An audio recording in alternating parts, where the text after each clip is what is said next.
اعوذ باللہ من الشیطان الرجیم بسم اللہ الرحمن الرحیم الحمدللہ رب العالمین والصلاۃ والسلام علی اشرف الانبیاء والمرسلین وعلی آلہ واصحابہ اجمعین۔ آج ہم تجوید کی دوسری کلاس کا آغاز کرنے لگے ہیں۔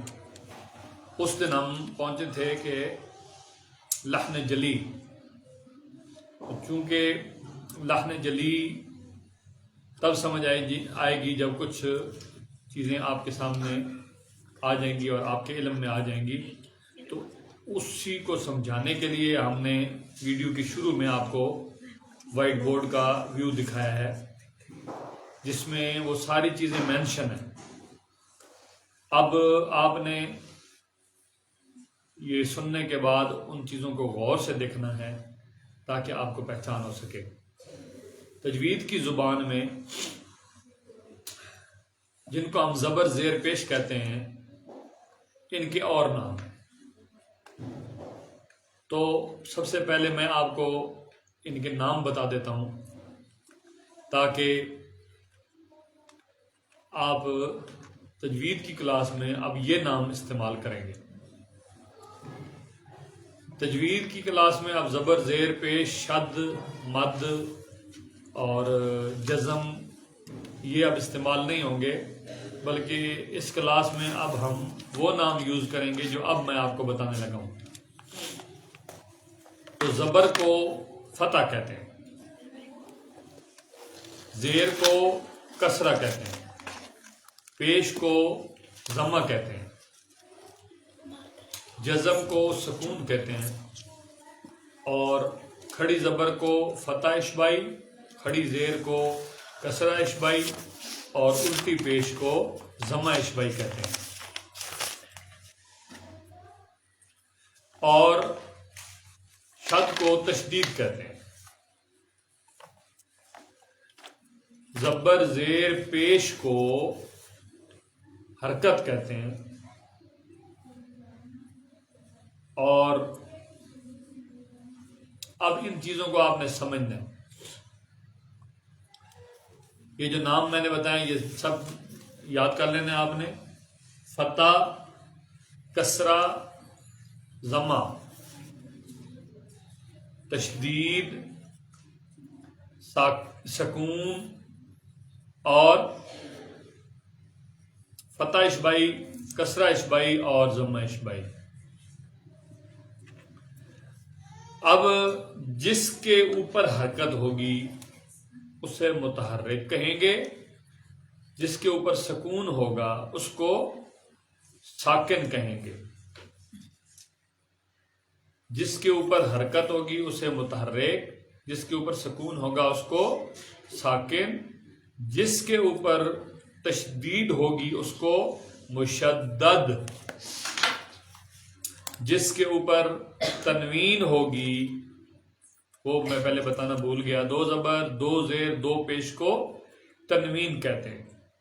تنوین جس کے اوپر ہوگی اس کو منون کہتے ہیں، منون۔ اور جس کے اوپر کھڑی زبر ہوگی اس کو ہم فتح اشبائی، کھڑی زبر کو فتح اشبائی، کھڑی زیر کو کسرہ اشبائی اور الٹی پیش کو ضمہ اشبائی کہیں گے۔ اب ان کو سمجھنے کے بعد، ان کو جاننے کے بعد ان کی پہچان بہت ضروری ہے۔ سب سے پہلے آپ کسی چیز کو بھی جانتے ہیں، چاہے وہ شخص ہو، چاہے وہ کوئی علم ہو، چاہے کوئی حرکت ہو، چاہے جو چیز بھی ہو، پہلے آپ اس کو جانتے ہو اور جاننے کے بعد اسے آپ پہچانتے ہو۔ جاننا کسی چیز کو دیکھ لیتا ہے جب بندہ تو جان لیتا ہے، پھر پہچاننا جب اس کے بارے میں علم ہو جائے کہ اس کا فنکشن کیا ہے، کام کیا ہے، جب آپ پہچان جاتے ہو تو پھر اس کے بعد عمل درآمد شروع ہو جاتا ہے۔ سب سے پہلے ہم نے ان کو جانا، ان کے نام جانے، اب ہم ان کی پہچان کرنے لگے ہیں کہ فتح، کسرہ، ضمہ کیا کرتے ہیں، تو یہ حرکت دیتے ہیں. کسی بھی حرف کے اوپر جب یہ آتے ہیں تو اس کو متحرک بنا دیتے ہیں، وہ حرکت میں آ جاتا ہے. اور ان کو پڑھنے کا طریقہ کیا ہوگا؟ حمزہ زبر ا، حمزہ زیر ای، حمزہ پیش او، با زبر با، با زیر بی، با پیش بو، اس طرح. یعنی حمزہ زبر آ، با زبر با، اس طرح نہیں بولیں گے. اس طرح بولیں گے تو یہ غلط ہو جائے گا. جب حرکت غلط پڑھیں گے تو جب جوڑ یا توڑ کرنے لگے ہوں گے تو پھر وہ غلط ہوگا. جب وہ غلط ہوگا تو جب آپ قرآن مجید کو ناظرہ پڑھیں گے تو اس میں غلطیاں ہوں گی، پھر اس میں غلطیاں ہوں گی تو حفظ میں غلطیاں ہوں گی، حفظ میں غلطیاں ہوں گی تو قرآن مجید پڑھ کے ثواب کے بجائے آپ عذاب کما لیں گے. تو اس میں آپ کی توجہ میری طرف رہنی چاہیے تاکہ جو ناظرین ہیں ان کی بھی، جو سامعین ہیں ان کی بھی. کلاس میں جب کہ بندے کی توجہ ادھر نہ ہو تو پھر بندہ صحیح طریقے سے سیکھ نہیں سکتا. اور خاص کر کے جو مبتدی طالب علم ہیں ان کو تو پوری توجہ اس کی طرف رکھنی چاہیے. اچھا، اب آپ کو یہ سمجھ آ گیا کہ حرکت جو ہے وہ حرف کو متحرک بنا دیتی ہے. اسی طریقے سے جب کسی حرف پہ سکون آتا ہے تو وہ اس کو ساکن کر دیتی ہے. اسی طریقے سے جب کسی حرف کے اوپر تشدید آتی ہے تو اس کو مشدد بنا دیتی ہے. مشدد کا کیا مطلب ہوتا ہے؟ یعنی اس میں سختی پائی جاتی ہے. ایک نمبر دو، آپ نے ایک چیز کا دھیان رکھنا ہے کہ جس حرف کے اوپر شد ہوتی ہے اس کے نیچے بالکل ایک جیسے دو حرف ہوتے ہیں. اگر نون کے اوپر شد ہے تو نیچے دو نون ہوں گے. اگر با کے اوپر شد ہے تو اس کے اوپر اس کے نیچے دو با ہوں گی. اب آپ سوچ رہے ہوں گے کہ کون کون سی با ہوں گی، یعنی ان کے اوپر ہوگا کیا؟ تو ہمیشہ شد جس حرف پہ ہوگی اس کے نیچے جو دو حرف ہوں گے ان میں پہلا ساکن ہوگا اور دوسرا متحرک ہوگا. پہلے کے اوپر ہمیشہ سکون ہوگا اور دوسرے کے اوپر کوئی بھی حرکت ہو سکتی ہے تینوں میں سے. یہ آگے جا کے میں لکھ کے بھی بتا دوں گا تاکہ آپ کو سمجھنے میں آسانی ہو. اسی طریقے سے جب کھڑی زبر آتی ہے تو کھڑی زبر کا مطلب ہوتا ہے کہ اس حرف کے اوپر دو زبروں جتنا دو زبریں پڑھنی ہیں. یعنی دو زبریں جب اکٹھی کریں گے تو ایک الف بن جائے گا. دوسرے لفظوں میں آپ کھڑی زبر کو ایک الف کہتے ہو، جیسے کہ حمزہ کھڑی زبر ا، با کھڑی زبر با، تا کھڑی زبر تا. یہ ایک قراء حضرات ہمیں طریقہ بتاتے ہیں کہ آپ مٹھی بند کریں اور اپنی انگلیوں کو کھولیں. ایک انگلی کھولیں اور بہت تیزی سے بھی نہ کھولیں اور بہت آہستہ بھی نہ کھولیں تو وہ ایک الف بن جاتا ہے. ابھی میں آپ کو یہ دکھا بھی رہا ہوں اور انشاءاللہ پڑھ کے بھی بتاتا ہوں. حمزہ کھڑی زبر آ، یہ الف ہو گیا. اس سے تیز بھی نہیں اور اس سے آہستہ بھی نہیں. با کھڑی زبر با، جیسے یہ کھل جائے گی تو آپ کا الف ختم ہو جائے گا. اسے کہتے ہیں ایک الف کے برابر کھینچنا. تا کھڑی زبر تا، اس طرح ایک انگلی کھلے یا ایک انگلی بند ہو، جتنی دیر اس پہ لگتی ہے اتنی دیر کھینچنے کو ایک الف کہتے ہیں. اب سکون کیا کرتا ہے؟ سکون کی جو سب سے مجھے بات پسند ہے وہ یہ ہے کہ یہ پچھلے کو اپنے ساتھ ملا لیتا ہے. جیسا کہ ہم آپ کو آگے جا کے وہ بھی بتائیں گے لکھ کے، تاکہ آپ کے ذہن میں صحیح بات بیٹھ جائے۔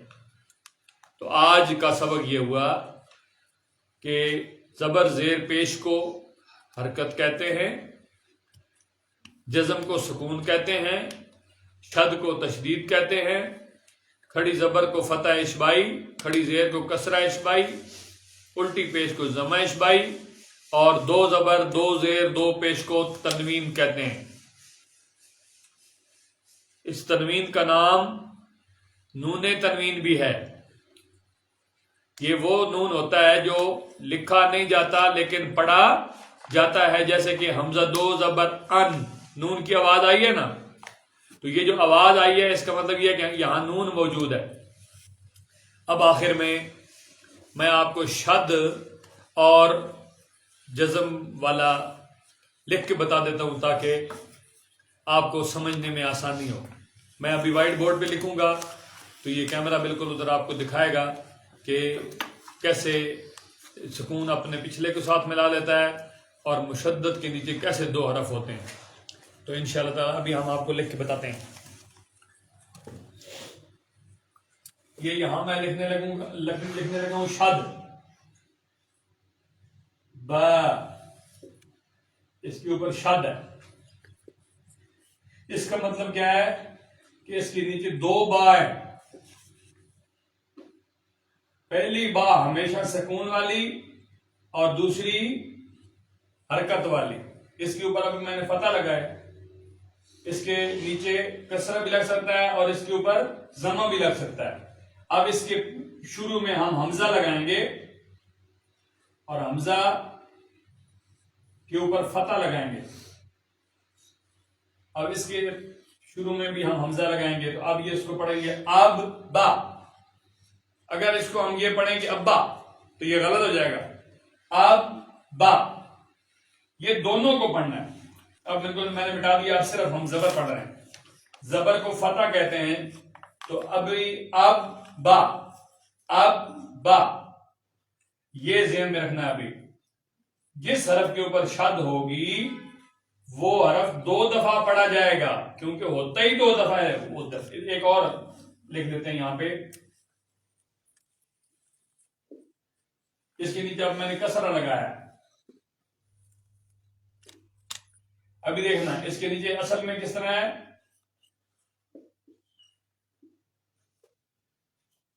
ان نا، تو کبھی بھی آپ اس طرح اگر پڑھیں گے ان الذین تو یہ غلط ہو جائے گا۔ ان الذین، پھر یہاں غنہ ہوتا ہے، یہ آگے جا کے آپ کو سمجھائیں گے، جس کے لیے ہم کرتے ہیں ان، یہ اس طرح۔ اب جو آج کا سبق ہے اس میں دوسری چیز میں نے بتانی تھی، سکون کیا کرتا ہے۔ تو یہاں ہم سکون کی طرف، ادھر میں ابھی لکھوں گا، وہ کیمرہ آپ کو بتائے گا۔ سکون یہ ہے جی دال، اس کے ہم نے اوپر چھوٹا سا سکون لگایا ہے، یہ دیکھو۔ اس سے پہلے حمزہ مفتوح تھا، حمزہ مفتوح جو تھا یہ ملے گا دال کے ساتھ تو بن جائے گا آد۔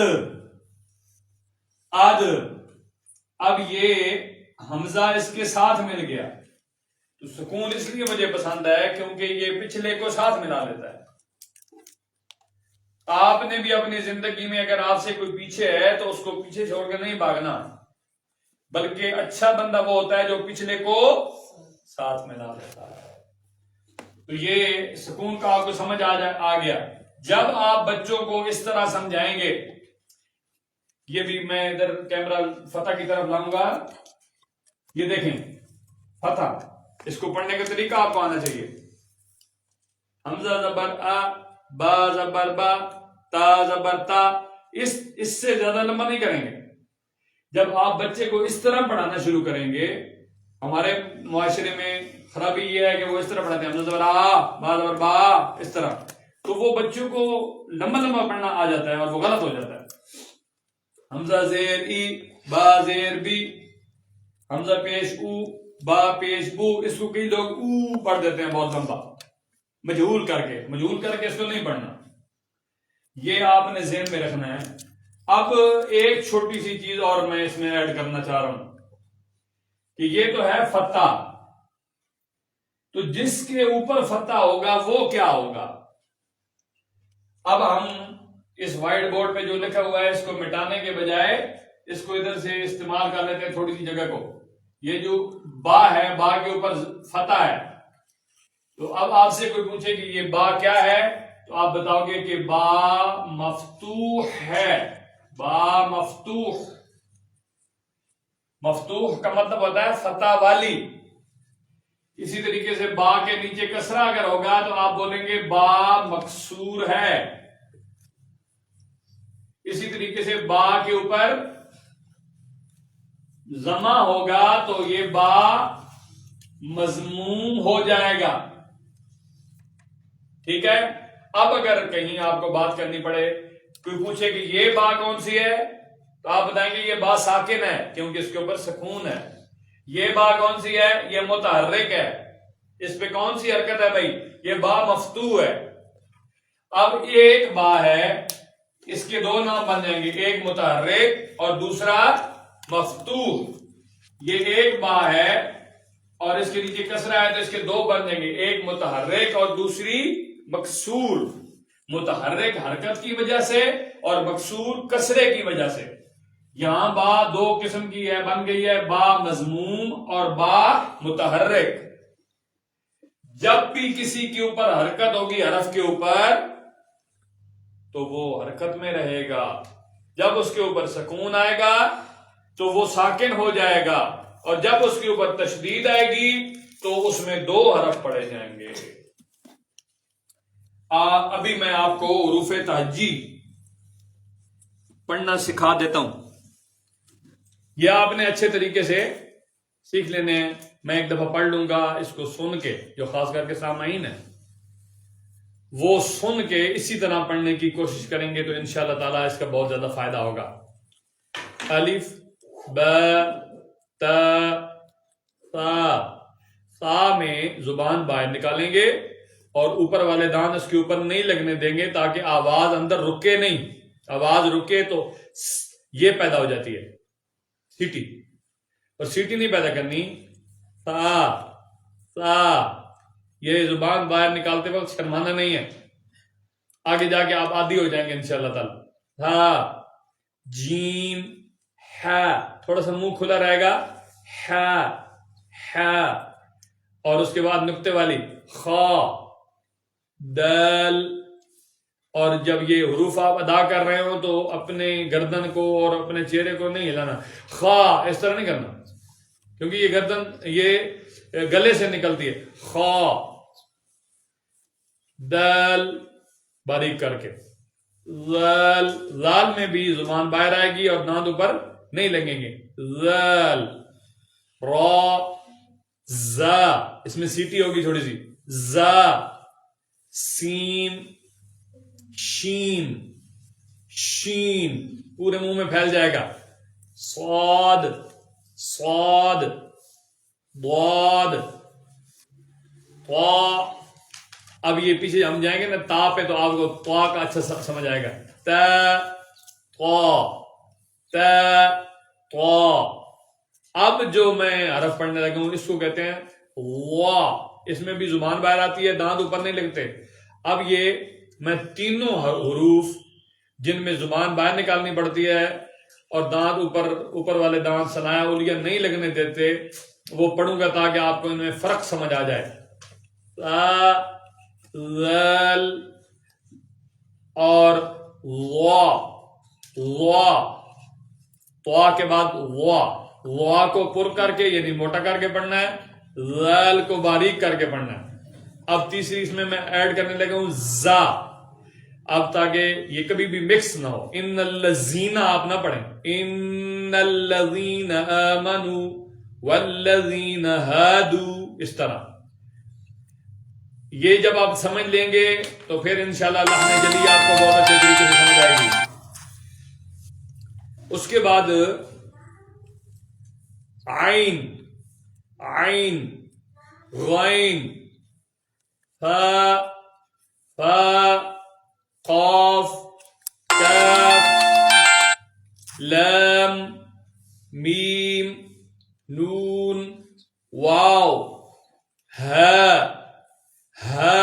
یہ اس ہا جس کو ہم ہا پڑھتے رہتے ہیں اس سے بالکل ڈیفرنٹ ہے. ہا حمزہ یا. اب کل انشاءاللہ کلاس میں تیسری جو ہماری کلاس ہوگی انشاءاللہ تعالی اس میں ہم آپ کو دوسرے طریقے سے پڑھنا سکھائیں گے. آج کی کلاس یہاں ہم ختم کرتے ہیں اور آخر میں یہ گزارش کروں گا کہ کلاس کے دوران پڑھانے کے دوران میرے جیسے طالب علم سے اگر کوئی غلطی ہو جائے تو آپ نے بہت اچھے طریقے سے ان باکس میں ہم سے رابطہ کرنا ہے اور ہماری رہنمائی فرمانی ہے. ہم آپ کے لیے دعا گو ہوں گے. اللہ کریم ہمیں قرآن کریم صحیح سیکھنے اور سکھانے کی توفیق نصیب فرمائے. وَفَوِّضُ أُمُورَنَا إِلَى اللَّهِ إِنَّ اللَّهَ بَصِيرٌ بِالْعِبَادِ فَاللَّهُ خَيْرٌ حَافِظًا وَهُوَ أَرْحَمُ الرَّاحِمِينَ بِرَحْمَتِكَ يَا أَرْحَمَ الرَّاحِمِينَ.